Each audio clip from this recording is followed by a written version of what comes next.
strive for what is right and pleasing in God's sight.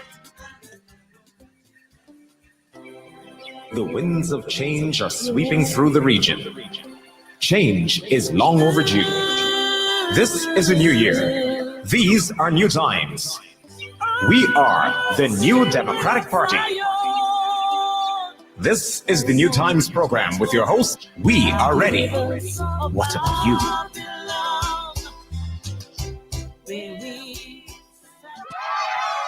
Central Kingstown, are you ready for the biggest, most exciting event of the season? That's right. Mark your calendars because Monday, October 28th, we're taking over the Green Hill Hardcourt with the Central Kingstown Constituency Fun Day Fair, hosted by the one and only Honorable Major St. Clair Leacock. It's a fun-filled day for the whole family. Kicking off at 1 p.m., we've got it all. A live band bringing the vibes. Your favorite DJs spinning the hottest tunes. Food stalls with mouth-watering meals and delicious drinks. Games galore for all ages, and a special treat for the kids. Come out and enjoy a day of fun, laughter, and good vibes with your friends, family, and neighbors. The Central Kingstown Fun Day Fair has something for everyone. Don't miss out Monday, October 28th from 1 p.m. at the Green Hill Hardcourt, proudly hosted by Honorable Major St. Clair Leacock and the Central Kingstown constituency. See you there. All aboard! Central Kingstown Constituency Division and your area representative, the Honorable Major St. Clair Leacock, are calling you to set sail on the annual boat ride to Miro. It's happening Sunday, November 10th. Grab your friends, grab your sunscreen, and let's cruise through the crystal blue waters to one of the most beautiful islands in the Grenadines, Miro. It's going to be a day filled with fun, laughter, and memories. Tickets are available now from your Central Kingstown constituency members, so don't miss out. And here's something special. Bring a little something for our friends in Miro. It's all about community love and sharing. There's going to be plenty food and drinks waiting for you on the island. So come hungry and thirsty and mark your calendars. Sunday, November 10th. It's the boat ride you've been waiting for. Central Kingstown and the Honorable Major St. Clair Leacock. Get your tickets now. All aboard!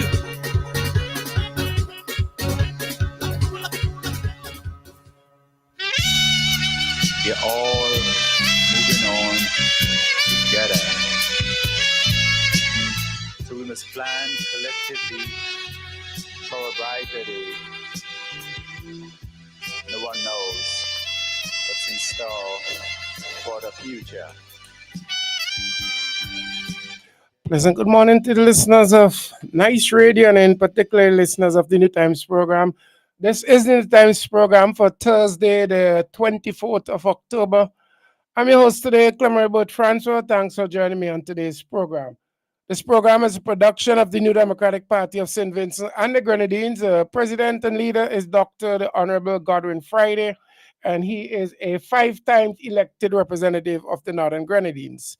It's an interactive program, and when we do open the lines, the numbers to call are 784-456-5967. That's 784-456-5967. You can also reach us by way of the magic number, 718-734-5615. That's 718-734-5615. You can reach us by WhatsApp, 784-498-3802. That's 784-498-3802. And you can send us email, bdsnice@gmail.com. That's bdsnice@gmail.com. You can link me up by way of my Facebook page or by WhatsApp if you need to. As usual, we begin the program by reading from the Bible. And this morning, our reading is from Proverbs 21, 1 to 11. A person may think that their own ways are right, but the Lord weighs the heart. To do what is right and just is more acceptable to the Lord than sacrifice. Hearty eyes and a proud heart, the unfouled field of the wicked produce sin. The plans of the diligent lead to profit as surely as haste leads to poverty. A fortune made by a lying tongue is a fleeing vapor and a deadly snare. The violence of the wicked will drag them away, for they refuse to do what is right. The way of the guilty is devious, but the conduct of the innocent is upright. Better to live on a corner of the roof than snare a house with a quarrelsome wife. The wicked crave evil, their neighbors get no mercy from them. When a mocker is punished, the simple gain wisdom. By paying attention to the wise, they get knowledge.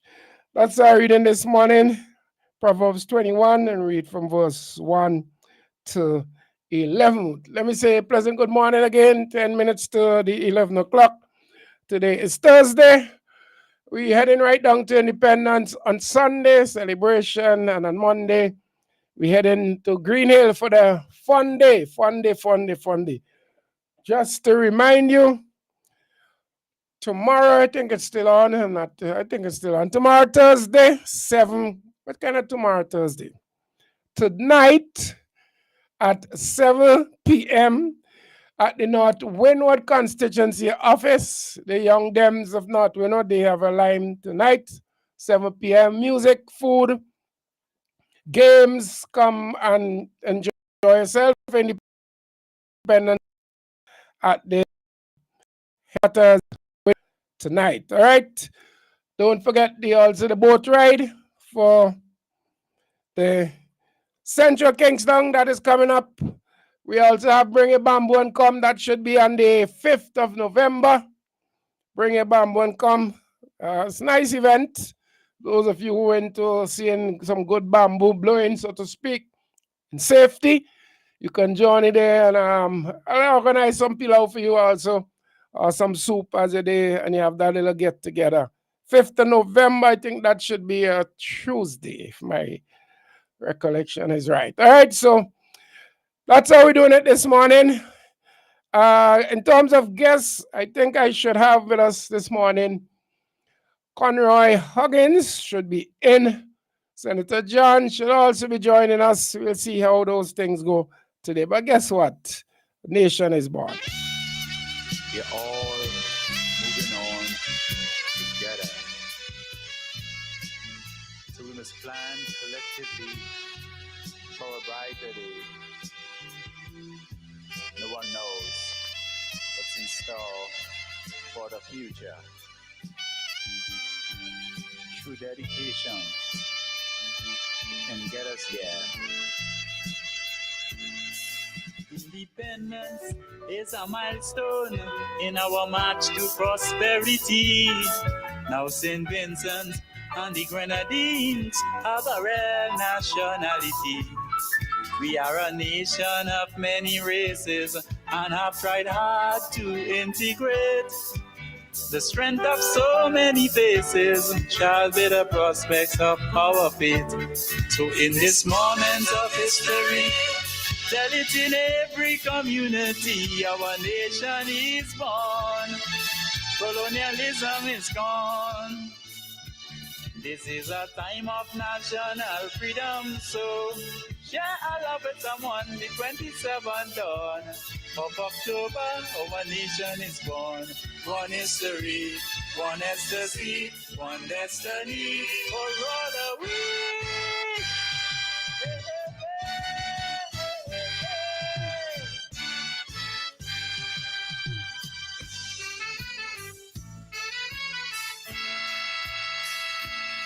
While we take this stand as a nation, let us not forget our past. For this future we praise our heroes who fought slavery to the last. Special honors to Marcus Garvey. His sacrifice gave us all a chance. And all the men who fought in this century to bring us this day of independence. So in this moment of history, tell it in every community, our nation is born. Colonialism is gone. Now this is a time of national freedom, so share our love with someone. The 27th dawn of October, our nation is born. One history, one ecstasy, one destiny, for all we.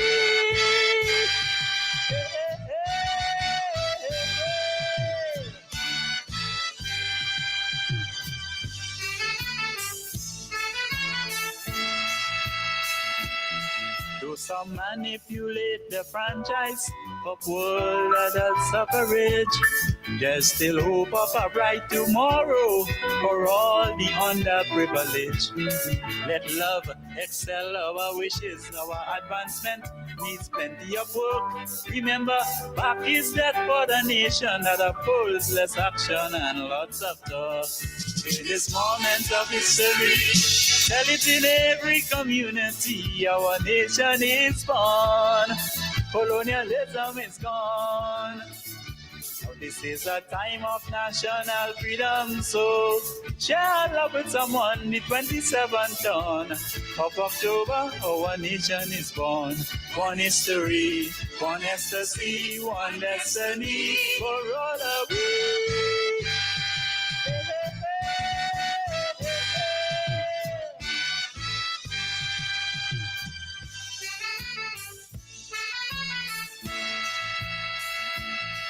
My people join hand in hand now. Put your differences aside.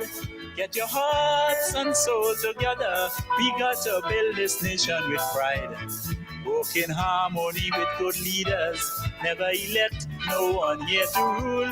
Then we can feel at home like good comrades. Our people must not be election tools. So in this moment of history, tell it in every community, our nation is born. Colonialism is gone. Now this is a time of national freedom, so share our love with someone. The 27th dawn of October, our nation is born.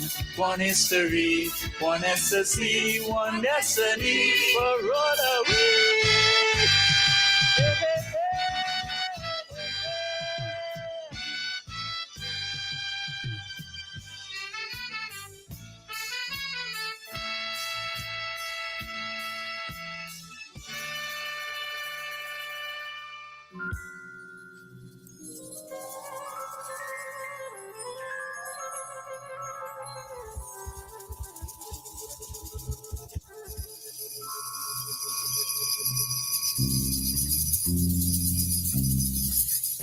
St. Vincent, my homeland. Okay, so that one was Vibrating Skits. Another one we always hear around this time. St. Vincent, I Love You by Alston Beckett Cyrus. Let me give you the numbers again: 78445655967, 718-734-5615, 784-458. No, that's wrong. 784-498-3802. Well, we know of the tragic event out at Landy Park yesterday. We probably hear more of that if we joined by Senator John. By the way, they had a lovely program last night. If you missed that, you could probably still go back on the NDP Facebook page and you should be able to follow that program from last night. All right. So we have that event. We also have two interesting articles I see here from Eyewitness News.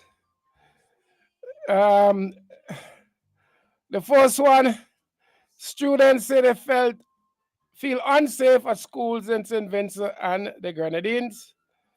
And this is an article said students from 4 secondary schools across St. Vincent and Grenadines said they do not feel safe at school, identifying physical hazards on their campus, and other students bringing weapons to school, bullying, poor security, and among other issues, the absence of safety drills. All right. And these students were from Central Leeward, West St. George Secondary, J.P. Eustace Memorial Secondary, and Union Island Secondary School. All right. And this was at a roundtable discussion to mark, I'm trying to get something here. Okay, to mark School Safety Week. Someone in my school on one side of the building, the 4th floor, some of the window frames are rotten. And one time a teacher almost fell out because when she leaned down to the window, the entire window pushed out. Wesley School, which is located in Edinburgh and was opened in 2009 after 6.3 million was spent on the construction. So the frame of the window was not good. Also, the railings are rotting. Even come to the point where on the 4th floor, the railing is gone. So students have to be careful when they're walking past there. He said, adding that nobody can survive that job at school. Pierre told this discussion that he felt 60% safe at school, adding that the railings on his campus are falling off and others are rusted. Matthew said he generally feels safe, that's the West St. George Secondary. He said, however, but sometimes because of the students, our school mostly walk with weapons and carry stuff in their bag that may harm us. The discussion which the Ministry of Education broadcast live on social media on Thursday also heard views of Kathy Bagnock, an officer within the Ministry of School Safety Unit, as well as two teachers who are also parents. Welcome said that if she felt safe at school sometimes, adding that some children run around the campus located at Peters Hope, although the railings are falling off. I'll hear what Huggins say when he comments to all of this. All right. You know, I'll leave some of the article for when my guests arrive. You know what is interesting is that we have so many things run down in St. Vincent and the Grenadines on our 45th anniversary. The schools are all being left to run down until they need practically a new school. So somebody will get a big contract. Instead of we have constant maintenance, somebody's going to get a big contract to reconstruct the school, so to speak. So these are 4 schools that have all these problems, especially down in the central Leeward, in which the people down there saying they're not being represented. So we have issues there. We have the Milton Cato Memorial Hospital, which is in a rundown state. The same thing at Louvers, dropping out, windows can't close, breeze blowing in on there. And sometimes they're glad for the breeze because no AC, no proper ventilation. The bathrooms are tortuous, water hardly dripping. It's not a place you want to be. We have government buildings being run down. We have what up the name? Where let's go? Service Commission up there catching water in bucket. We have by not the Prince, man. I'm trying to remember the other place. They also have rotten, mold, mildew, wood lice down in that building. Is registry? I think it is. Yes. So we have all of these things happening, running down. The police stations in a state. Calico police station every morning. Must see a couple of hours, I don't know. They have to empty a bucket where they're catching water from an AC unit that cannot be repaired now for months. Upon months. It look horrible. And when the water is dripping, now mold began to form. I know the police get up every morning and they scrub down, empty the bucket, put it back to full. And it just don't look nice. Don't look nice. So we have all of these things. The road infrastructure, deplorable state. Everything in St. Vincent run down, like the leader, run down. And you know what? All we seem to do is want to build more and more big buildings.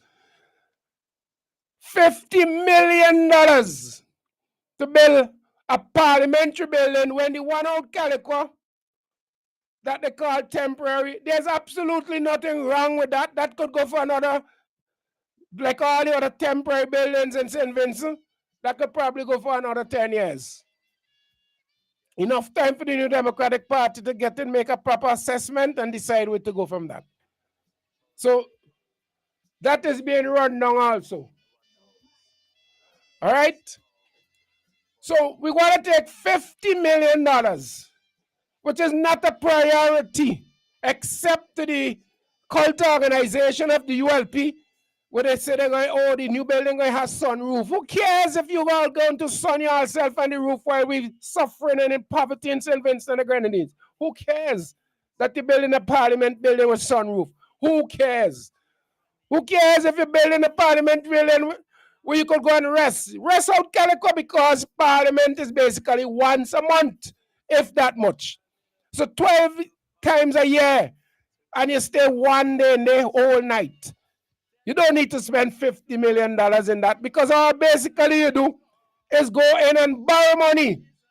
So you could go and have the parliament in a bank, because it's borrowing, you're borrowing all the time. All the bills that come is to more money. Lend me, we want more money, we want more money, we want more money.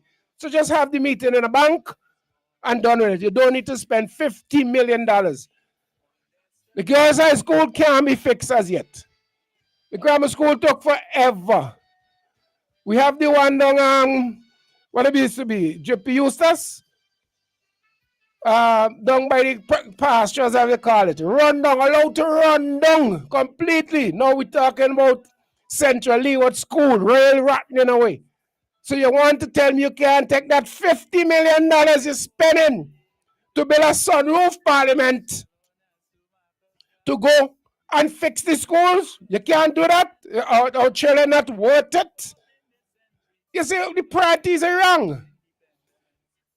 Instead of borrowing immediately 200, 300 and whatever million dollars they're going to build referral hospital, you keep your quiet. The New Democratic Party will have a proper plan for healthcare in St. Vincent Grenadines. When we get to next election, we'll do all of that properly. You don't need to go and borrow a loan. Well, let's say loan. Well, that's Vincent and Tom. Borrow a loan. Loan is a borrow. Anyhow, borrow a loan, put it that way, to raise all this money at high interest rate with a 10-year grace period. The interest killing we. I'm going to kill, not killing we alone, our great-great-grandchildren. While the man gone, who's he going to live to 114? Where are our parties? Where are they? We have things mixed up. They're going to have a grand opening, and I have a serious problem with that. You're going to have a political opening of a groundbreaking again ceremony for this hospital in Taiwan. Political transportation. If it's a government project that you're going to open, an independence project, relationship with Taiwan, why are not the New Democratic Party or somebody from the New Democratic Party going to be there to give the address? Because there's relationship with Taiwan. You didn't start relationship with Taiwan. Relationship with Taiwan started a long time before you even come about. You exploit it. You're squeezing it for everything. But what? You're going to have a political rally to open a project in which our grandchildren going to be paying back for. Every one of us have to suffer because of that and the kind of arrangement you had in place. You could have waited the year and get proper thing. No, you're going ahead. But you have an opening for political reasons. But it's not ULP people alone going to pay back. All of us.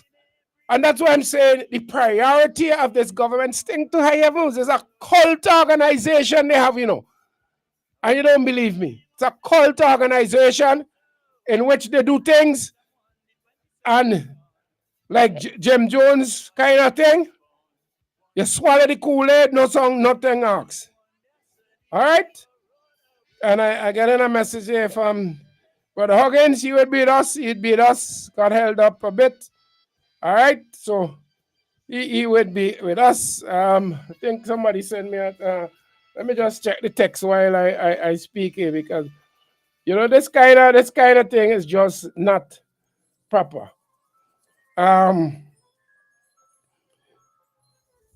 Somebody's saying, yes, Thomas Sanders. That's the one I was trying to remember in Richmond Hill. Thomas Sanders Secondary School. All of these being left to run down. But we want to spend $50 million on a sunroof, let me put it that way, Parliament. When you have millions of dollars already spent to build one in Calico and nothing wrong with it. It's only 1 day per month. You go into parliament to pass laws to oppress the people of St. Vincent and the Grenadines or to beg for money. You don't need a new building. You don't need $50 million building to do that. You just need a room and a phone and a computer to do the begging.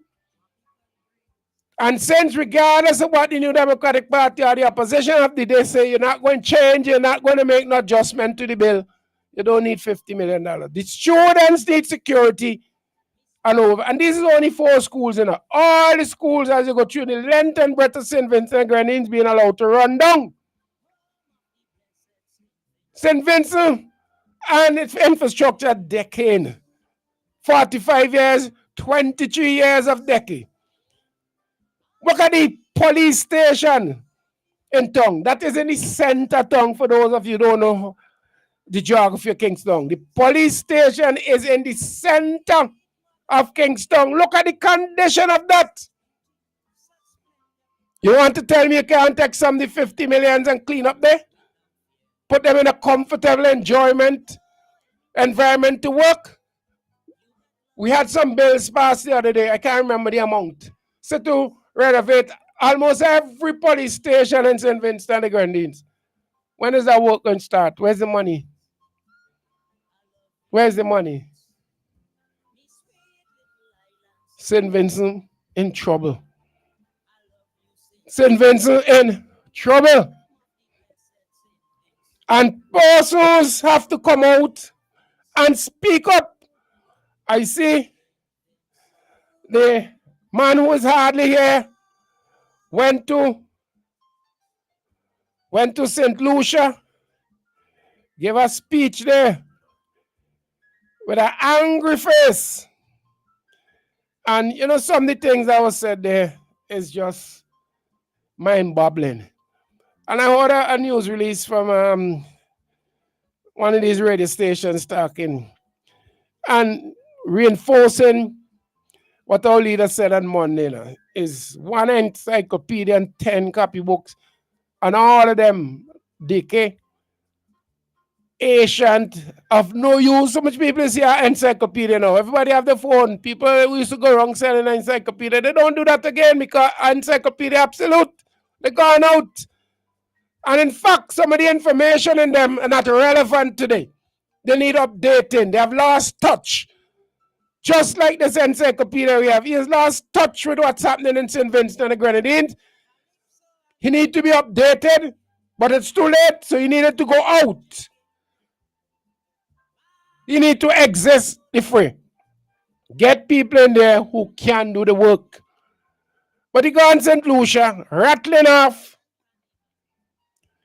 But though St. Lucia had 5 prime ministers in the 23 years he been in office. Well, good for them, and they're doing better than us.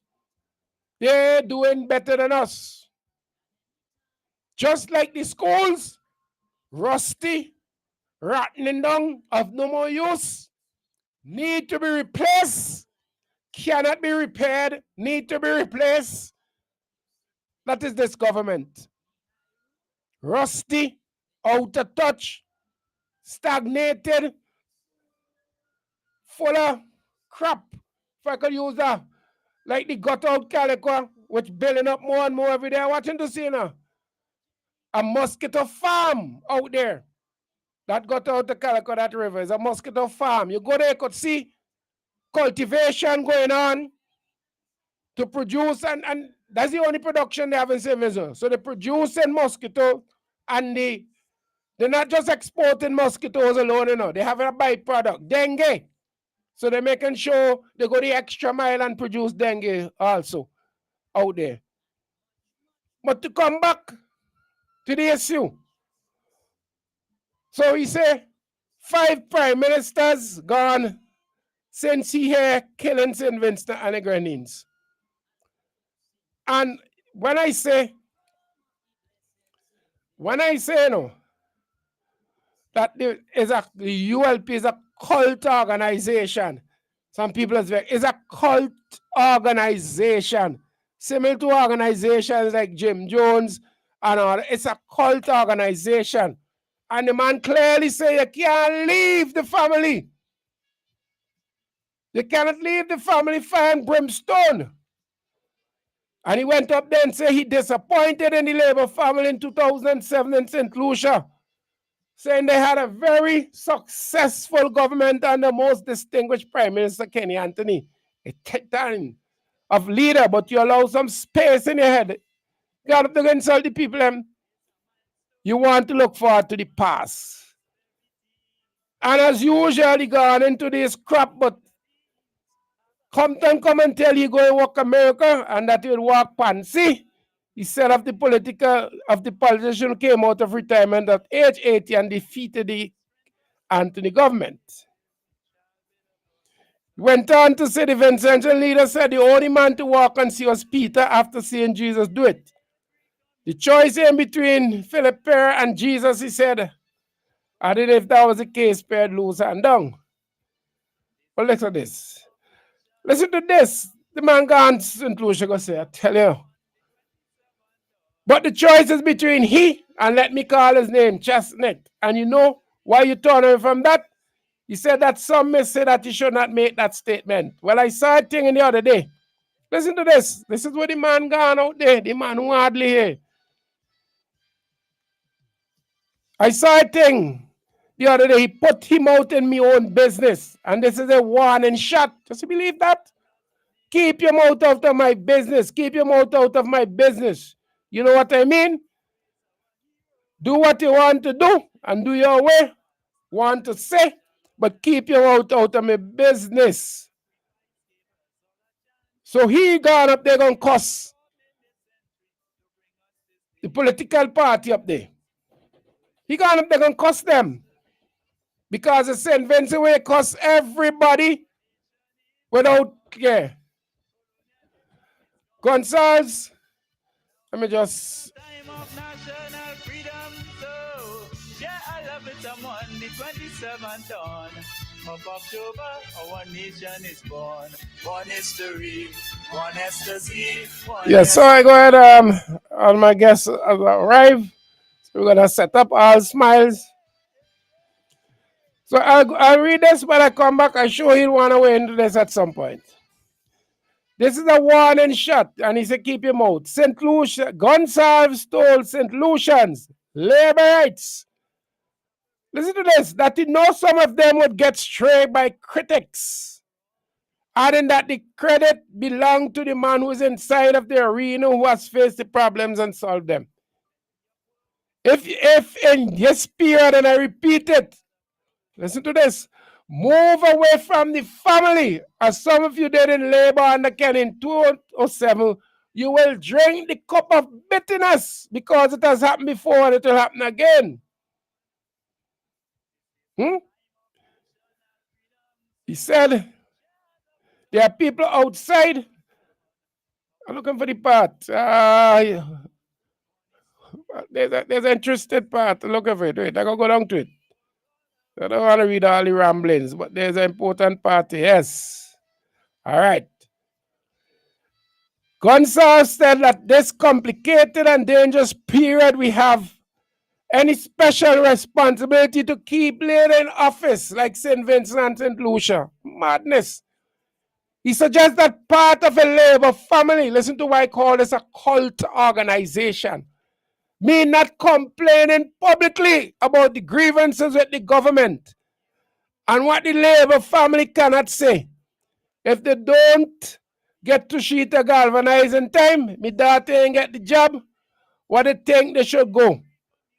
They should get that you start to fuss and cuss and carry on, me now vote again. He said, echoing the sentiment he has expressed in St. Vincent. So in other words, if you're Labour, regardless of how you're suffering, when their belly getting fat and everything, you need to say, me belly full, don't complain. And it's true. It's true. When you could see people, with all due respect, that say they're supporting the NDP and on Facebook and they come, you don't hear a word. Don't care how somebody from the ULP is suffering. They're still talking about Labour love.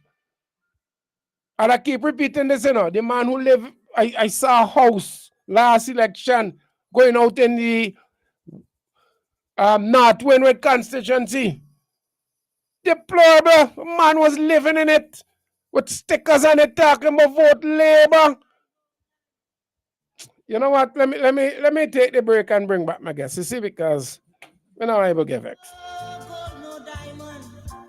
Yet I love you a million for the things that you have to offer. Is more than my heart's desire. Lovely beach. Okay, it's 11:20. It's 11:20.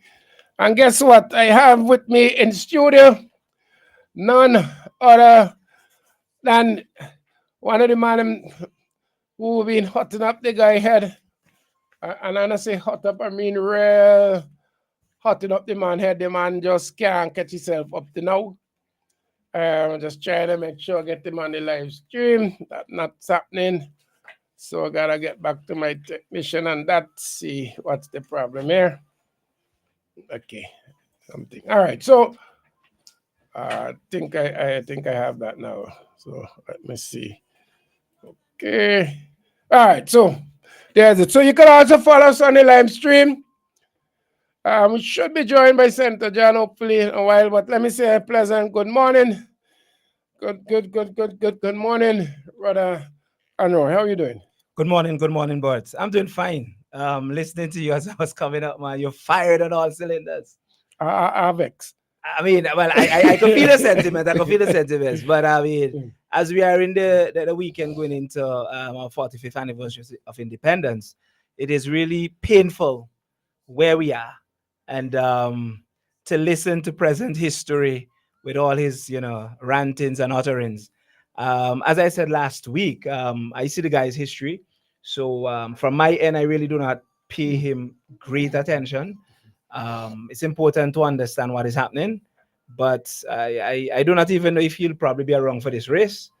But if he's around, I could guarantee you he doesn't really have any significance in this race coming into 2025. The guy is out. He's basically 12 man, Yeah. Don't say he can't run a single. He go vex with you. No, well, that's a problem. Don't say that. Don't say that. He's 12 man, and if you know cricket well, 12 man can come in to bat. You only could feel. So you could only feel. So you could probably run a single, but if you can't run a single, it is obvious that you got hit a six. I hear you.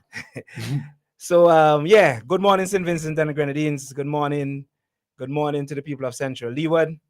Conroy Huggins here, happy to be with you, and thanks again for being here Thursday morning. Senator John indicated that she's on her way. But as we go into independence, I think it is important for us to be reminded as to where we are. And 45 years on, we have this guy who has been around for the last 2 decades, 23, 24 years. And even I spent some time in the morning assisting 2 guests that I have from the UK. And they basically, it's really painful to talk about St. Vincent, the changes and the way in which things are run down. Yesterday, I joined Dr. Friday and Honorable Terence Oliver in Union Island as they were doing some walkabout and visits in the community. And I taught in Union Island at the Union Island Secondary School for a year. Back in the early days when you just come out to school and that kind of thing now. So I was down there. They called that down there at the time hard area. Yeah, you used to send it down This there is for punishment. Yeah, but my case wasn't punishment. It was a case where they had need for an agricultural science teacher. And, I was young and fresh, unmarried, single, and, just energetic. So I remember going down there 98, and it was there 98 on to 99. And to be frank with you boys, it's one of the best periods of my life. Living in Union, being with the people, taught those persons. That time I taught Form 1, Form 5, Form 4, preparing them for CXC, agriculture science and principles of business. And it was really a great experience. So since then, I've remained, in contact with many of the persons there. Quite a lot of them have migrated. So since burial, I really looked forward to, going back to Union. And initially it was a little challenging, but yesterday I had the opportunity to accompany Dr. Friday down. And that was really, it was a blessing for me being there. It was an eye opener, but it was also a very sad experience, because I remember making the comment to a group of persons that we were talking with, and I said, the recovery seems to be moving at a snail's pace. And one of the residents responded to me by saying, well, if it was moving at a snail's pace, we would have been happy, but it's not moving. And that is really sad, because almost 4 months on, what you basically see are empty roofs and tarpaulin. The tarpaulin actually starts to rip now.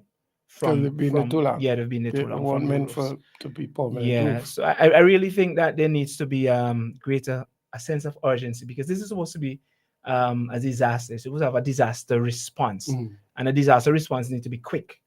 But the way in which it is being done, it's it's like a kind of jogging feet. Also, we were able to attend the independent celebrations of the three schools at the secondary school, and that in itself was a great eye opener. It was a great encouragement to see the children of the two primary schools plus the secondary school, but the life, the I mean, they just bring out that resilience in their presentations with happiness, and enjoying what they were saying and so forth. So Dr. Friday, he was, he addressed them briefly along with Honorable Terence Olivier, and that's it was very impactful for us, because to see the joy, the enthusiasm, the hope that you saw in these children, that in itself gave us hope that we have a future ahead. And the other thing that I recognized was the regrowth of the island, where you're seeing greenery coming in, Okay, so the trees, vegetarian coming yeah, back. vegetative covers coming back. And as an agriculturist, I pay close attention to that. So that in itself is a good sign. But I have never seen Union the way Union is today. The time when I lived there, the mountain sides were generally covered. Now they are literally rocks. I mean, the hurricane literally peeled the landscape totally. Something that was of great interest to me was the resident that I stayed in when I was there back in 98, 99. We call it the teacher's house, right? And it was a very good facility. And I remember the guy saying to me, that thing is no longer there. And then they said, well, it's not buried, they destroyed it. They abandoned it, and trees growing out of it. And I couldn't believe it, but I couldn't believe it. And I heard you talking about, Don't the my level you? of abandonment. But it seems to be a policy from this administration. And what it is somewhat narcissistic, right? It is self-serving, aggrandizing, where the idea that this guy has over the last 2 decades, going 2.5, where everything that was done in St. Vincent and the Grenadines under any previous administration, right? Because whether it was done by the NDP administration under James Mitchell and Honorable Arnim Eustace, Sir James and Honorable Arnim Eustace, or it was done under the time of Milton Cato, or it was done even during the colonial era. Anything that was done before, the way in which they are operating, it is before the ULP and after the ULP. So St. Vincent now has become distinguished before. I don't want to call this guy name, because I personally don't want to give him any kind of promotion, any kind of thing. So I'm not really so interested in calling his name. I'll talk about the party. So it is before the ULP and after the ULP. So anything that was done before, the mission is get rid of it, mash it down, allow it to run down, and then we will do it over completely. We see it with the Hall projects, the schools, the police stations. You were talking about it. Yeah, and I'm going to ask you about that at some point. Total throughout St. Vincent and the Grenadines, and it is not just like in any particular area, because I was shocked that the teacher's house in Union Island was left to just deteriorate. So what they told me is that when the secondary school moved from where it was in Ashton and they moved it over to Campbell, which is at least a little lower down. And I mean, the secondary school is a good school, a big school, and that's fine. They built a new teacher's house there. And from the time that was occupied. They just leave the other They one just left the other one to to run run down. down. And It's not their money. I mean, that is so crazy. But what the people of Union were telling me, they were telling me yesterday, is that the school itself that was left there, the secondary school, the community came together to use it like to do table tennis as Okay. a means to incorporate the youngsters and have them engage and so forth. And you won't imagine the authorities shut it down. They closed it down. Why? They went and said the building is unsafe for use. And once they say that, the people have to leave. And so why could they say, okay, it's being used for a very productive purpose. Let's take a couple thousand and let's. If there's some defects, just rectify it so that the place, because clearly they do not have a plan. They never had a plan what they're gonna do after they moved the secondary school from where it was. And even in the teacher's house, because to me, even though they didn't use the teacher's house for teachers then it could have been used for something more Anything, productive. even doctor, police, It could have been made a police quarters, a doctor's quarters. as a hostel for, say, somebody from the mainland in authority have to go down to do something and stay a weekend. I mean, That in it's just itself, I took pictures of that place. Well, I mean, Beryl basically just decimated after it was so left abandoned. I remember when I lived there, the house was built in a way where it has a big tank under the house itself. So when we lived there, our plumbing was just normal, as if we were in St. Vincent. The top floor normal, the flushing in the toilet was normal, shower was normal, and we always had water. When I was in Union, we never had a period where we didn't have sufficient water. So seeing all of that, and something else that the people said to me, they said they feel abandoned by the government. That's what they said. They feel totally abandoned. Yes, some things have been done. They admitted that, but it is too slow and it is too delayed, and they're dragging their feet. But one of the things that they said, which was very eye-opening to me, they said the state doesn't have any assets in Union. They said all of the offices for all of the different departments of government in Union Island are rented properties. But that is by So design, as a result, they have nothing to build back and nothing to refurbish. So right now, so they don't get they it. just on a go slow. But it is sad. So going into independence, I think for St. Vincent and the Grenadines, we need to be thinking differently, and people are waking up. I could tell you that. I mean, I was just in town, just walking about, and persons who know me, persons who just saw me on social media, news, whatever, they are coming out to me and they say, "You have my support," and I'll try to find out which area they're from, and they're not necessarily from Central US, but what they said, it's time for change. Because I actually saw you in town, but you were surrounded by some people, so I left you alone. You were by a bank. Okay. Yeah, man, I was with some guests just facilitating them. Yes, so I realized you were helping some people. So from here, I'll be going back to join them. But and sometimes it's good when you're coming in fresh, but not that you're fresh to what's happening in St. Vincent and the Grenadines, but at least being this intimately or this close. No, it is. I mean, I was surprised. If you look, and I was speaking to Andrew yesterday, and that how much do you remember how much money you spent on the isolation building at Argyle?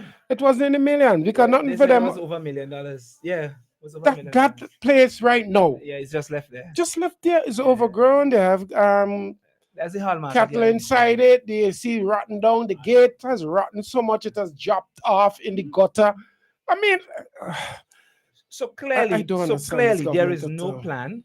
And one of the things that they are extremely weak on is maintenance, because maintenance comes with a cost, but they do not plan. So because they're, I mean, as a project manager, you cannot execute a project without designing it, but you have to plan it, the details, before you can execute it. You cannot implement it without, you going through that plan. So that phase is very important. And then you also have to look at how you're going to sustain it. Exactly. After the project itself. These people, to me, I reached to the point where I believe what they do, it's deliberate. It's a state where they just don't care. I'm of that conviction. And the problem with it, if you just do normal maintenance, then maybe Brax or somebody could do that. But if you allow everything to run down, then you have to have another big contract. Well, that is by design. Somebody have to get a big contract to Because rebuild. there's washing going on there. Okay. There's washing going on there. But we're not gonna focus on them today. Mm. We just highlight some of what is going on. We'll come to the police stations after, because I will not only talk about Central Leeward, we'll talk about the other areas, because some police have actually reached out to me and they told me about police stations in their communities that we need to highlight. So they told me it's about 4 or 6 police stations that are nailed up right now and left abandoned. You know, as you mentioned, well, when you come to police when it comes to station, that, when it comes because to that. I'll come Right. back to that. So I would like to talk about, what the NDP has to offer for this period that we're going into our 45th anniversary of independence. So in talking about the NDP, we want to talk about our National Development Plan, NDP.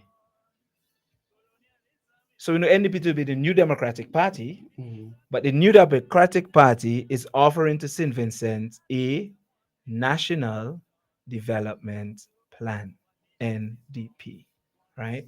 Dr. Friday presented 4 pillars on which we're going to build that plan and 5 priorities, right? So I'd just like to just highlight a bit on the 4 pillars and the 5 priorities so that our listeners could be aware as to where we want to go when we get into office 2025. The guy has been advised that his best chance of competing in this election, not to win it, he was advised, and his people advised him. He was advised that his best chance to compete in this upcoming election will be to call it before 2024 is ended. But he's between a rock and a hard place. Because I hear some man over in who's supposed to go up to run against Chevron and who need to go in safe seat. No. Well, we're going to talk about all of that. We'll talk about all that. But he was advised. But he's such between a rock and a hard place. And the addition of myself and Dr. Shallow, that has him right now. I actually heard he is having problems sleeping. I heard he's having difficulty I would expect that because somebody said that, I don't know how true it is, that he got up in the night screaming, no, don't run me out. And I see people, they said, no, I hate from good souls. But you know, Vince, I would not be surprised. But Vince is smaller. Vince is small. Yeah, those are good souls, but I don't know. Right. So in our National Development Plan, NDP, National Development Plan, we are presenting 4 pillars for the economy. Now, I need to explain what pillars are. The pillars on a building are the structures that are going to uphold the building, and the rest of the building now will be able to be built on the pillars, right? So the pillars represent your foundation, and when the pillars are strongly planted and grounded, then building upwards is now far more easier, and you can continue building. So what you're saying, if you have 4 strong pillars, then you could have kitchen, bathroom, toilet, and you could add on as you want to go. Because you could go up as much as you want. The foundation. So the 4 foundation pillars that the NDP has been presenting are agriculture, which it's an area of mine. Area of my study, the blue economy, right? Tourism, and the new economy, which we say is the orange economy. Now, agriculture, we know, has long been the backbone of our economy. And that was I have a question since, no problem, that was since colonial time. Agriculture has always been, integral to St. Vincent and the Grenadines. Agriculture is part of our culture. Right? And something that I need to say about agriculture. Agriculture is the application of science. So sometimes, these guys, they don't really have a clear understanding of things. So their understanding of agriculture is that people do dirty work. And then they call persons like myself, who's a registered farmer, they will call me a peasant, right? And they try to downplay and degrade the people and degrade the profession, right? But think about it, Bert. When you had breakfast this morning, whatever you had to eat had to be produced somewhere, right? True. Did you produce it yourself? No. All right, you had to buy it somewhere. Yes. Okay, then. But the persons who produce that, they also have to understand the science of production in order to produce that. So we take that for granted and we try to think that well, the economists generally, in my engagement with the persons at economic planning, I find they are pretty shallow in their understanding of agriculture and agriculture's contribution. Because agriculture is not just digging a hole and planting something. Okay. You have to understand the science and the sciences. So soil science, you must understand, right? The quality of the soil, the type of the soil, the texture of the soil. All that is important. The climatic conditions. The farmer has to grapple with all of that. And he also has to know the seasons, the period of rain, the period of drought, the temperatures and so forth. And he has to balance all of that in order to bring his production. So with agriculture, we know that it has been the backbone of our economy for many, many years, but now its contribution to GDP is basically nil. So agriculture provides food security and employment for many families. There was one time agriculture was the largest employment sector in St. Vincent and the Grenadines. So I'll keep my question. Right? That's a nice question. And today, we talk about the five priorities. We'll talk about this: jobs, employment, right?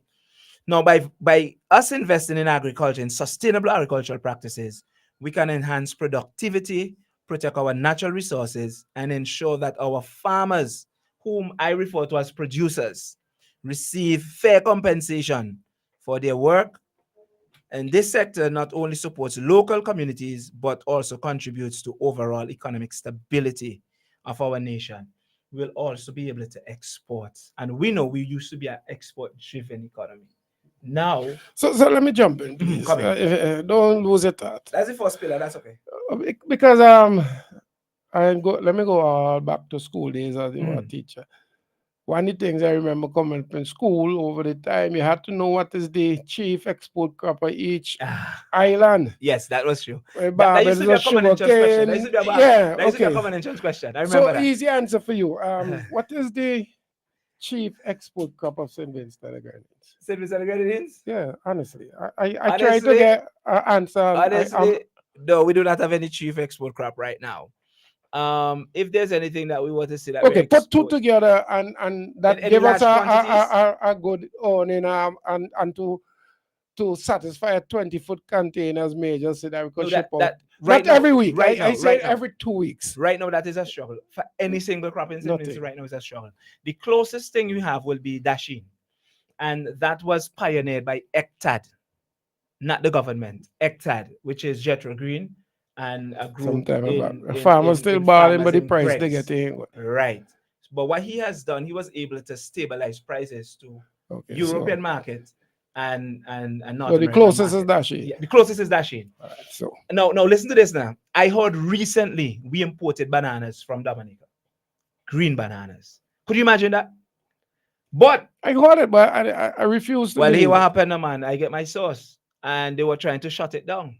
So when the information came out, they shut down the importation. Yes, that happened. So imagine that. And you had heard about the importation of fish, right? Again, I pretend I didn't hear that. I can't believe that was actually said by the Minister of Agriculture. Yes. So think about it. Things that used to be common to us, strong points. These are things where we have local knowledge on. Our production sector, productive sectors, where our fishers, our farmers, our producers, excelled in over the years. In recent times, the persons who were producers, farmers, most of them are now moving into security jobs. So we have lost a large. But let me engage a bit. It is a country to some extent operate just like any business. You must produce, you must manage your expenses, you must. Right. So the fisher folks and the farmers are integral to us earning income and being able to export something. So even if we want to blame Beryl and say St. Vincent operating of a business, there is not their urgency to ensure that you up and running as a business back on the feet, which means that the fisher folks and the people in agriculture must be Priority. priority. Well, from my conversations on the ground in Central Leeward, Bookament, Leyo, and Barley, I've been engaging the fishers. And in those three communities, what the fishers have said to me is that this present administration, they do not see them as priority. Actually, they have all said that even in Leyu, they said the representative in the area to date has not reached out to any of them.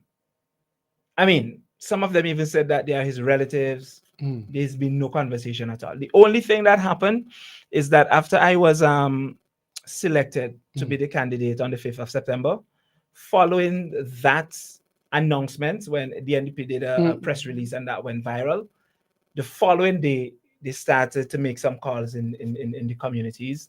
And then the following week, the farmers and fishers in Central Leeward, especially Barley, they were reached out to. Income support? And no. They were reached out to for assessment. You're talking about 3 weeks, 3 months after the fact. And I was shocked when the guy said to me that the government just reached out to them 3 months after burial to find out who are the persons affected. Persons have last seen that cost over $30,000 in Bookament.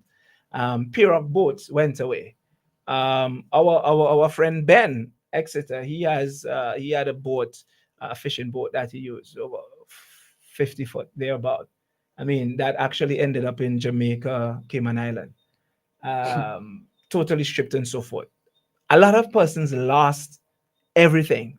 And to date, the only announcement that came 6 weeks later was that they will start to give them some income support. But listen to what the income support is. $600 monthly for October, November, and December. Yeah, but $600 is one land. Well, I know you say landmen, but that's just land in a catch. Because I try to. No, it's just show you the level of disrespect. Because the idea here is not to. If I was a fisherman, gain me a fish every week now, that is not me. That I need to be able to go back and fish. So for a man who lost the boat, not even the same that is $30,000. A man who lost the boat, a brother in Leyu, he showed me, where he lost his boat, a small pirogue, $5,000. I mean, you mean to this date, after receiving, passing that, approving that budget for supplementary budget for over $130 million, that to date, there's no structural nothing to prioritize farmers and fishers.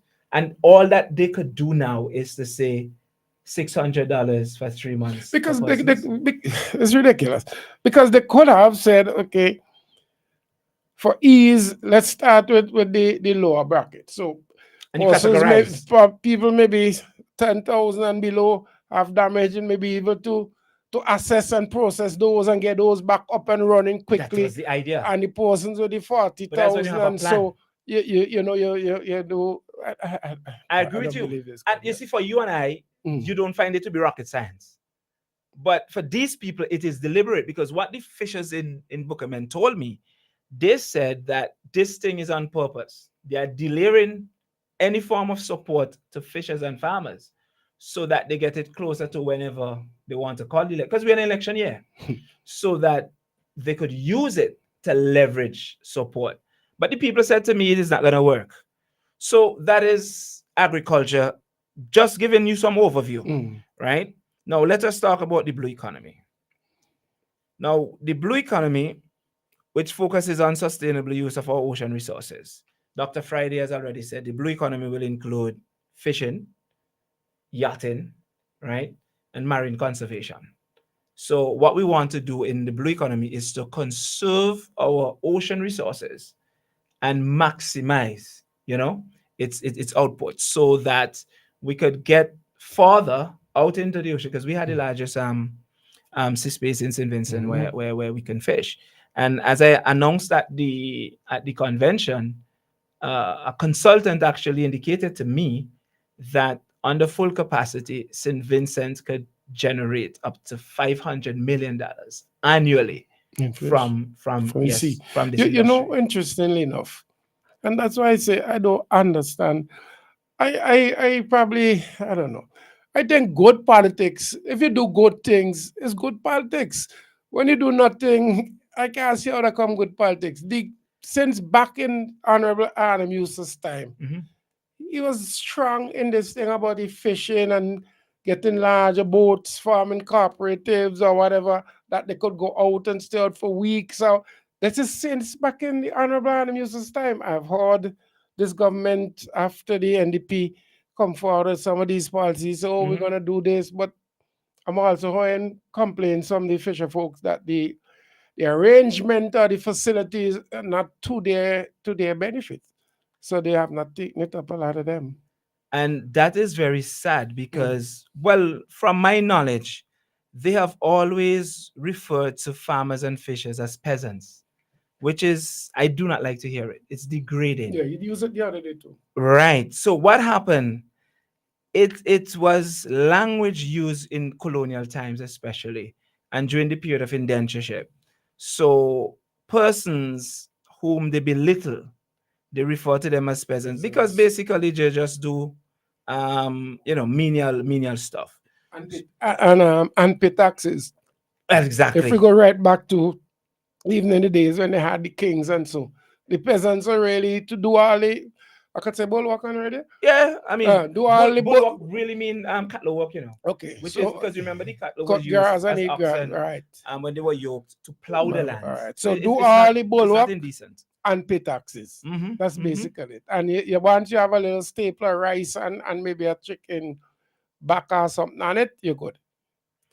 Well, you see, the thing about it, they do not see farmers and fishers to be people to generate income.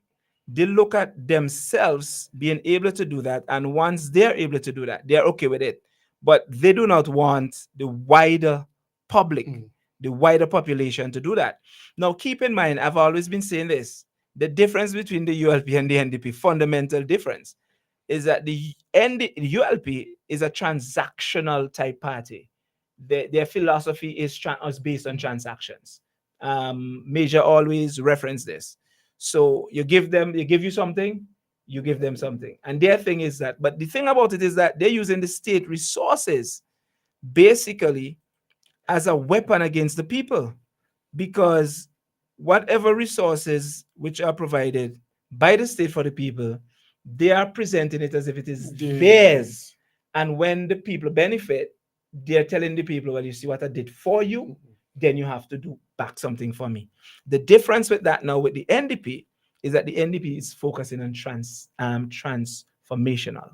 The NDP is transformational. So our focus is to transform the thinking and transform the action of the individual so that the individual becomes productive in his own pursuit. And that go I Major made a point, it was Wednesday to this Thursday, right? Yeah. To this Thursday. That went back to that same thing, the land reform program, Mhm. which was designed to improve the wealth of thousands of ordinary people, and up to today we still had a benefit. Exactly. And what that would have done, what that did then and would have done now is move more people out of poverty. Let me tell you Exactly. something. The high levels of poverty we have, like 30% upwards, extreme Mm. poverty in St. Vincent, stated by the Poverty Assessment Report and stated by our Prime Minister to the United Nations Secretary General when we had the Yes, COVID, look, no, suffer not and all COVID, the different, the begging, the yeah. Sufre thing when they were trying to raise funds. He himself said it plainly, the referencing extreme poverty in the country. That has been by design. What they have done, they have tried to roll back the advances made by Sir James Mitchell with the land reform program. So when you look at places like Belize, the farmers who benefited from that program, they now were moved out and put in a drought area, which was filled with gru, right? In Peter's Hope. And what they did is turn that into they moved, put a prison Mm. and a landfill there on prime agricultural land. They also did the same thing to Cane Grove when they move out the farmers in Cane Grove for For Harlequin. That was not just because they wanted to do a tourism project, you know. I could tell you, no, it wasn't. It was by design. It was to take the lands away from the people, right? We end up now with Sandals. Because if Sandals didn't come in, that would have been a failed project to date. If they really wanted to do a tourism project in the way how Sandals is today, that could have been done in Moncton, Peter Soap, easily because the lands were there. So James Mitchell had already identified those lands for tourism production.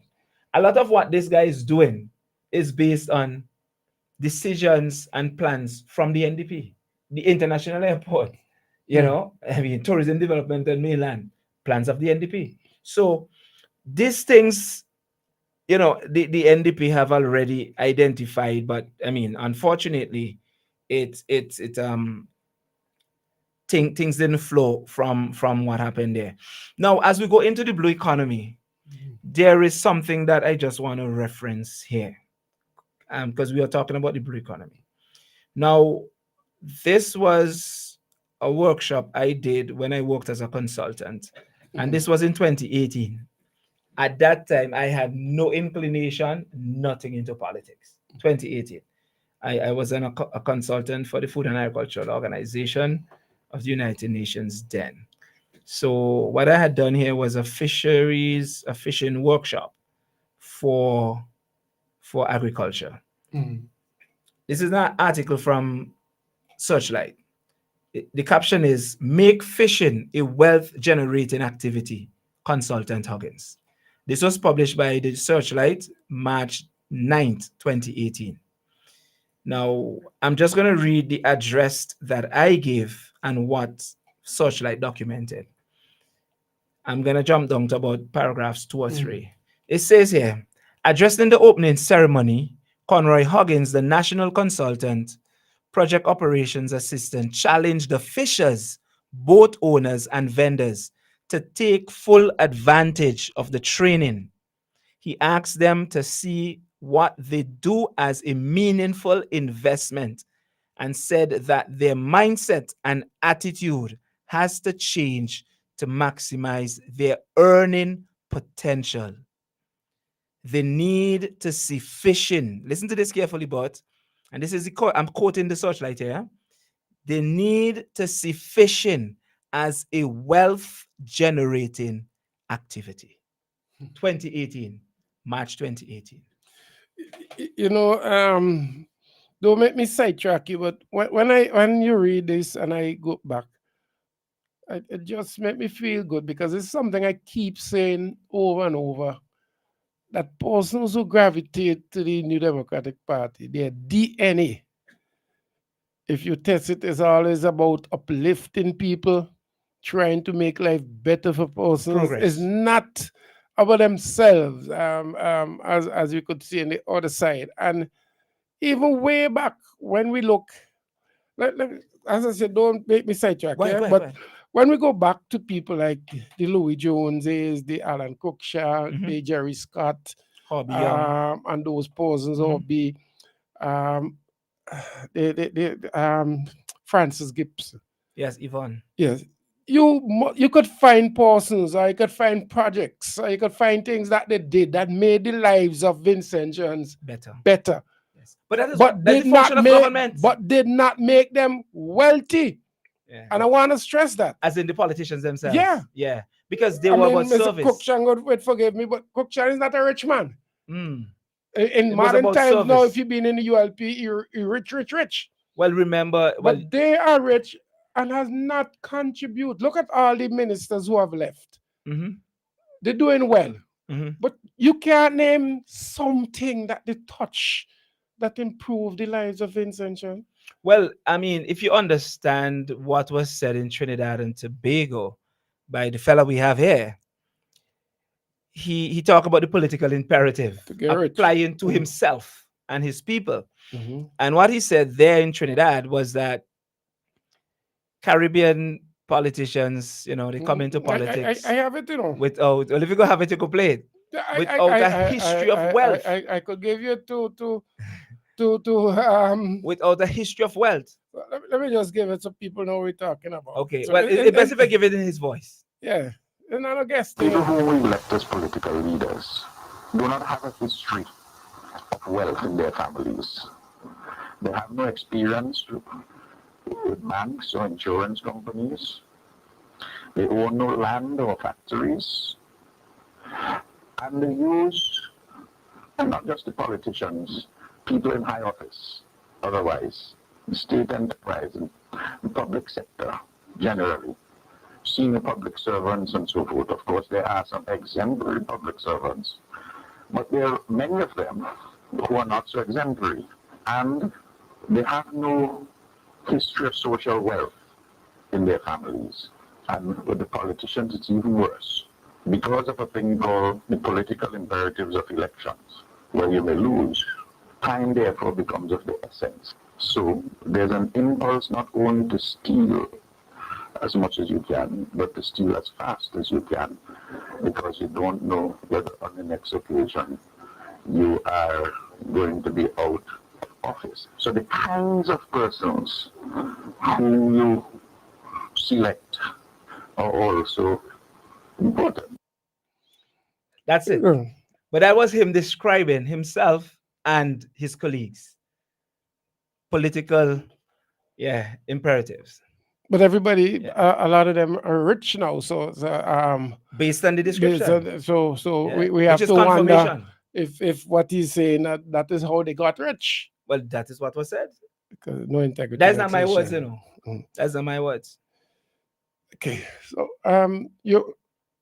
you for the break. I don't know if you want to thing on the blue economy, but if you want, I could just read quickly just a little summary on the blue economy. Sure, you could just, and then we take the break. Okay, no problem. We just get it quickly.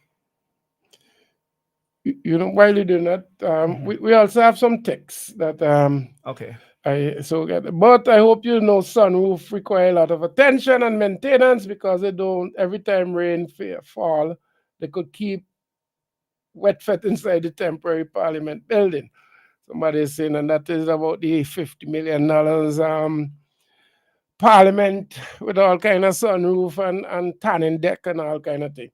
Morning, Mr. Francis. The ULP is a cult and operate like a lodge. They don't believe in repairs, only build new building. This PM is a disgrace to the human race. ULP need to go. Well, this is so embarrassing for the people who are supporting this party because he's telling them publicly that they are looking for his handout and a few sheets of galvanized. What happened? Labour Party supporters don't know insult. They have no shame. Well, a lot of them have changed. They stand up for themselves. What is wrong with the people who are supporting this party? I hope God will show them the way out. And I must add that a lot of them, if we speak to a lot of persons, have finally seen the light. And like any cult organization, there come a time where people realize, no, I think I did the wrong thing, right? Good morning, both of Mr. Huggins. I'm a fish vendor. It is real hard for fishermen because Venezuela boat is fishing and bring these fish here to sell vendors. I don't know if you all know about it. I understand they sell the fish cheaper to the vendors. Thing is very hard with the Vincentian fishermen. So somebody is saying that boats from Venezuela are catching the fish and selling the local people. So we don't know that will go. Okay, briefly on the blue economy. Go ahead. The blue economy, which focuses on sustainable use of the ocean resources, as we talked about, maximizing not just fishing, but the resources from the sea, is another vital area for development. And I talked about it when I talk about it's been the fishers have to see it as a wealth generation activity, because it is not just now just catching fish and selling to fish. Our program will expand into long line fishing. And I know they have this kind of gimmickry that they have about fleet expansion program. You would realize you've heard it about the last 2 or so years, but nothing significant has happened. it is because they really do not know what they're doing. At the Caribbean Week of Agriculture had just about 2 weeks ago, I had a side meeting with a professional in the industry. And that person was saying to me that St. Vincent, as it is not serious about the fishing industry. And I was asking some questions and I was like, so how do we go about this thing? And what he said, he sounded as if he was describing the NDP's position. So what he said to me is that it is critical for us to start with education. Now, the guys who are already doing the pirogue fishing with the small boats, we have to now have them to understand that they could go beyond that. But because they're already used to that, they just won't stop doing that right away. And you don't want all of them to stop that. So you have to engage them with stakeholder meeting and you educate them.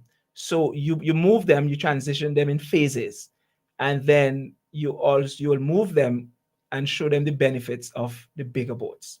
Now, how would that benefit these guys as they are being educated? Through the same technical center that Dr. Friday talked about, is that through the development bank, we will make funding available at low interest rates. And at the convention, I talked about an even grant funding. I heard and shake up the Monday morning, the host, I don't know who the host was, but I wanted to call in, but the program had ended because they had to break early to just clarify it for them because they were trying to figure out what I was talking about. Is it grant funding the development will provide, or it will provide low interest rate? And what does that minimal low interest rate mean? It's simple. It means low, right? 1%, 2%, 1.5%, I don't think 3%, they would understand whatever. that. Well, maybe they won't. And then grant funding through the development, we can provide grant funding, especially for startups for young people, because our thing is about job creation and job expansion. So they can't see it, but I'm saying to them that we will use that program and we will have different tiers, right, and phases. So the younger persons who are now coming out of college and universities, they would not necessarily have seed funding to go and start something. And we might not necessarily want to put them on a loan right away. So we could do a grant program, especially for those persons. And then as they graduate now and they develop, we could move them into a larger loan. We could move them into a loan where they will now just pay back at minimal interest rate so that you keep the program going so that others would benefit. Definitely. This is the kind of benefits that the blue economy is going to bring. And the NDP with its developmental program will continue. Listen to what the blue economy will do. It will also, right, I talked about the yachting and so forth being a part of that. This approach will not only benefit our economy, but also preserve our natural heritage for whom? Future generations. Unlike the loans. Anyhow, we're going to take the break. When we come back, we have with us all decked down in independent color. The national flag. I think you're trying to make us look ordinary, but I don't think that is our I'm in intention. blue, you're in blue. I mean, we still on. We have to be honest, we don't look that beautiful. Nah, we don't. Blue, yellow, and green. It's like, wow. So we're going to take the break and come back. And when we come back, we'll have with us Senator John also join us. Central Kingstown, are you ready for the biggest, most exciting event of the season? That's right. Mark your calendars because Monday, October 28th, we're taking over the Green Hill Hardcourt with the Central Kingstown Constituency Fun Day Fair, hosted by the one and only Honorable Major St. Clair Leacock. It's a fun-filled day for the whole family. Kicking off at 1 p.m., we've got it all. A live band bringing the vibes. Your favorite DJs spinning the hottest tunes. Food stalls with mouth-watering meals and delicious drinks. Games galore for all ages, and a special treat for the kids. Come out and enjoy a day of fun, laughter, and good vibes with your friends, family, and neighbors. The Central Kingstown Fun Day Fair has something for everyone. Don't miss out Monday, October 28th from 1 p.m. at the Green Hill Hardcourt, proudly hosted by Honorable Major St. Clair Leacock and the Central Kingstown constituency. See you there. All aboard Central Kingstown Constituency Division and your area representative, the Honorable Major St. Clair Lika, are calling you to set sail on the annual boat ride to Mairo. It's happening Sunday, November 10th. Grab your friends, grab your sunscreen, and let's cruise through the crystal blue waters to one of the most beautiful islands in the Grenadines, Mairo. It's going to be a day filled with fun, laughter, and memories. Tickets are available now from your Central Kingstown constituency members, so don't miss out. And here's something special. Bring a little something for our friends in Mairo. It's all about community love and sharing. There's going to be plenty food and drinks waiting for you on the island. So come hungry and thirsty and mark your calendars. Sunday, November 10th. It's the boat ride you've been waiting for. Central Kingstown and the Honorable Major St. Clair Lika. Get your tickets now. All aboard!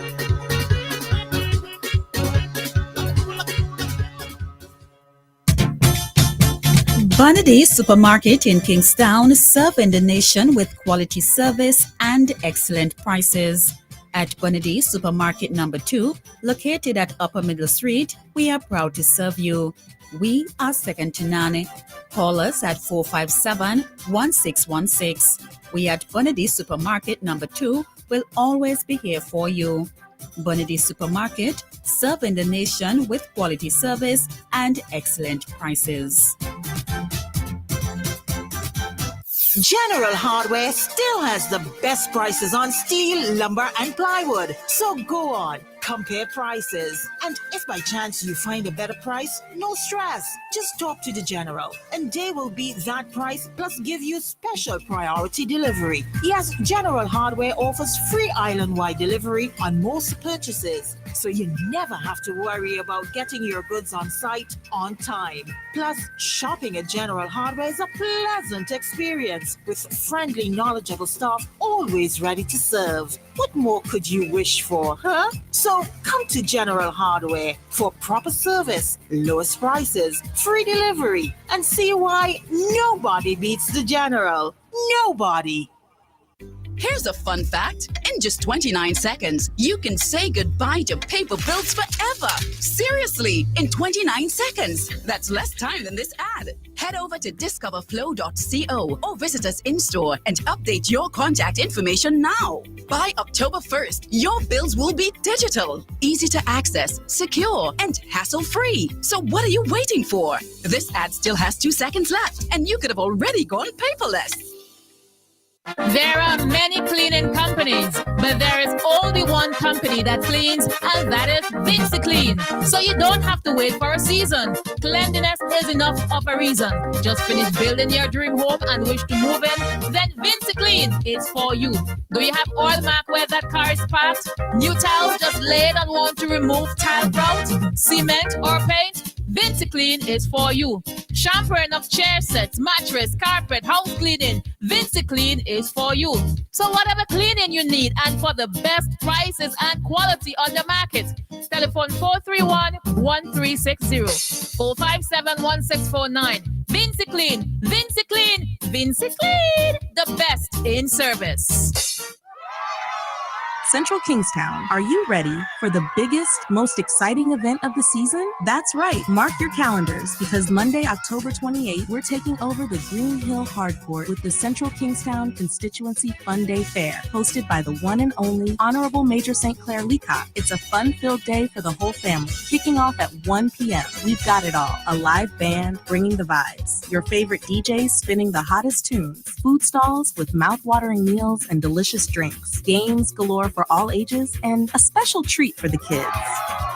Come out and enjoy a day of fun, laughter, and good vibes with your friends, family, and neighbors. The Central Kingstown Fun Day Fair has something for everyone. Don't miss out Monday, October 28th from 1 p.m. at the Green Hill Hardcourt, proudly hosted by Honorable Major St. Clair Leacock and the Central Kingstown constituency. See you there. St. Vincent and the Grenadines, are you ready? On Saturday, November 9th, Third Element and Nouvelle Vague presents Rise Reggae SVG. Live on stage, the gentleman himself, Romain Vogo. The soul provider. Romain Vogo. Business alone. From the royal family of reggae, Gramps Morgan. To deserve the love of a woman like you. Gramps Morgan. for people like you.